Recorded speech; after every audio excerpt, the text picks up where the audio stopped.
Spoiler alert. Spoiler alert. Spoiler alert.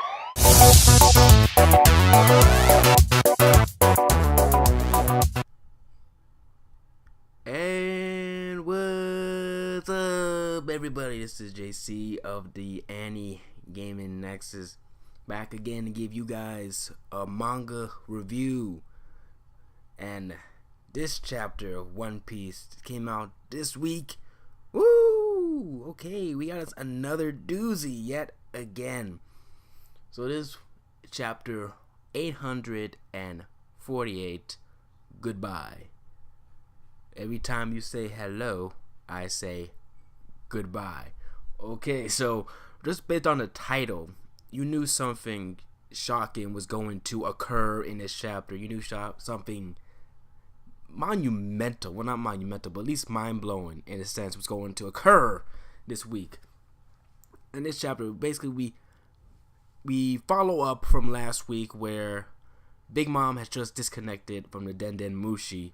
Luffy and Nami are still in the cage, hopeless, without a plan to anything to do, trapped there in a book, reading Rainbow.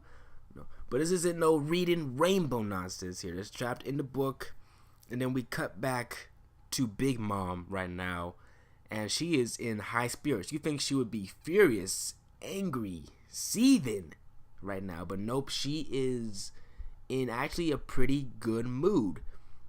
And she tells Zeus, the thundercloud, that basically nothing can ruin her good mood now, because tomorrow she's going to eat delicious wedding cake. Her daughter's going to get married. She's going to have the Germa 66 as her allies and get their technology, so nothing could ruin her mood.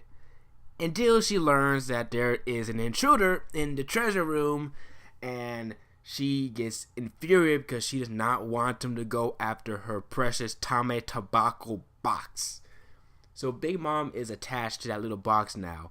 And oh, the things we know that's going to happen when that box gets open is going to be G-O-O-D good. Oh, I can't wait to see the shock on her face when she opens that box to see that it is just a bomb. It's going to be insane. Chaos will erupt. That's going to be the big catalyst for this arc right now. But moving on back to the intrusion happening at the moment, you have Pedro just going around, destroying, annihilating, wiping out the forces coming at him right now. He's being a great decoy right now. That his mink agility, his ability to just maneuver around walls and attack quickly and just zip around and get them all in a frenzy is enough of a decoy for him. But however, Commander Smoothie is aware that Pedro is just a decoy, that there is someone else in the treasure room. Now this kind of caught me by surprise, where she mentioned that she was startled by the fact that someone got into the treasure room and locked them outside. So I was kind of surprised that she was surprised by that, unless the treasure room was already locked when she got out to investigate the intruder. So she mentioned time ago that with permission she would like to kill the intruder if he comes out of the treasure room. And he mentions that he mentioned that they mentioned that the person who is in the treasure room is all nothing but bones. Yo! So Mama would like to add him to her precious collection. So no death for Brook. So Brook gets out a little bit easy on this one here. And speaking of Brook, oh my goodness, this part of the chapter got me so damn hyped. It got me so hyped. Brook in the treasure room with, you got Big Mom's big shots in there, you got her soldier homie army in there, and Brook mentions that Pedro told him that the soldiers all have souls put into them, so they are people who are whose souls are told what to do, and Brook uses this to his advantage. This confirms so many theories for Brook in this arc. The moment we learn that Big Mom has a soul manipulating devil fruit, Brook uses the power of soul to completely dominate the homies, to dominate them, and he just summons like this menacing looking like soul form of himself above him, which I think is just an illusion. I'm not sure if it's an actual soul or not, but it just looks so menacing. I'm so excited that Brook is getting his big moment right now, because if Brook can completely annihilate or incapacitate the homies at Big Mom's in Big Mom's territory, that puts him at a major fighting advantage from a strategic standpoint, because Big Mom's numbers are pretty much dwindled. Her soul manipulating ability is dwindled. So that means Big Mom would have to rely solely on her commanders and her own brute force, her entire brute strength in general, to even combat the situation right now. So I'm glad Brook is going ham right now. The Soul King, the one and only Soul King, folks. And then we cut to Puddin, who mentions that she knows that Luffy and Nami are held up in the prisoner library. And then we get a little quick flashback from her where she thinks about Lola, about what it means to have your own right to choose your own marriage, who you want to marry, freedom and stuff like that. And it's foreboding foreshadowing to what happens at the end of this chapter.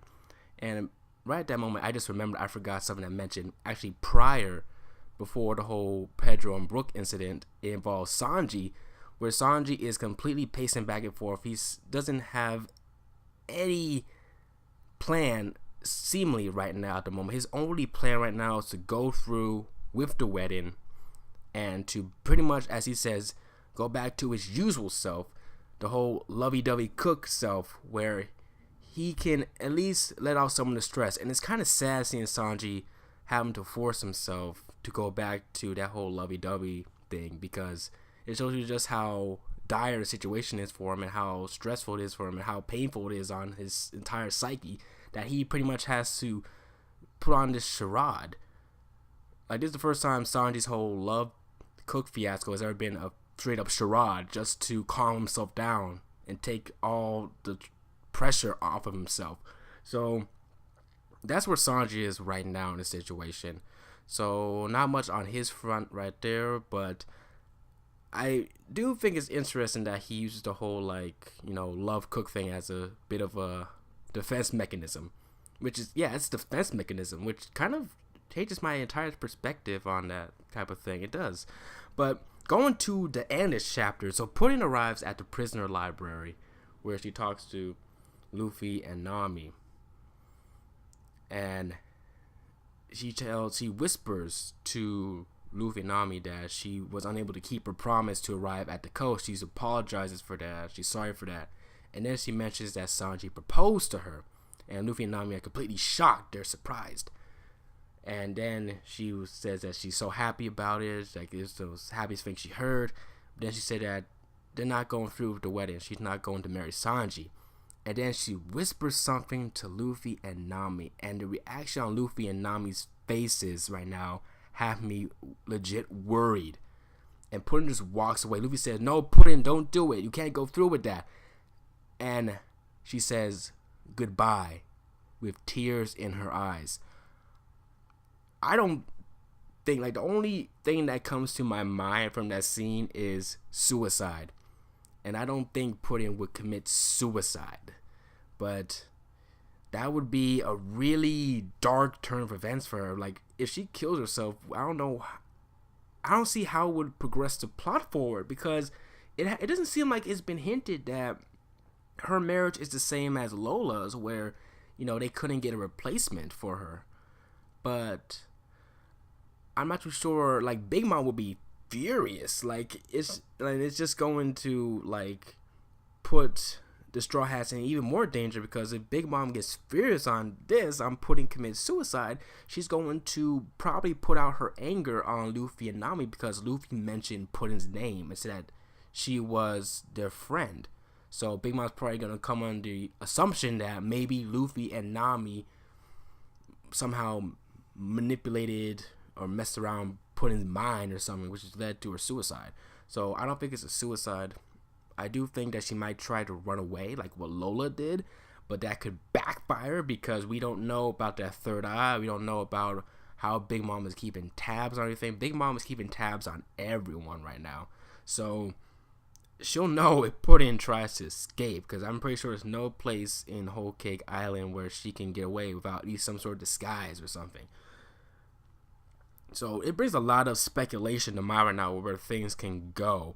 And I think we're going to get closer to, like, I think tomorrow when we get to the wedding day, the actual wedding day, and they discover that Puddin is gone or she's missing, I think that's when, like, the real heavy meat of the arc is going to push forward and things are going to get entirely crazy and out of hand.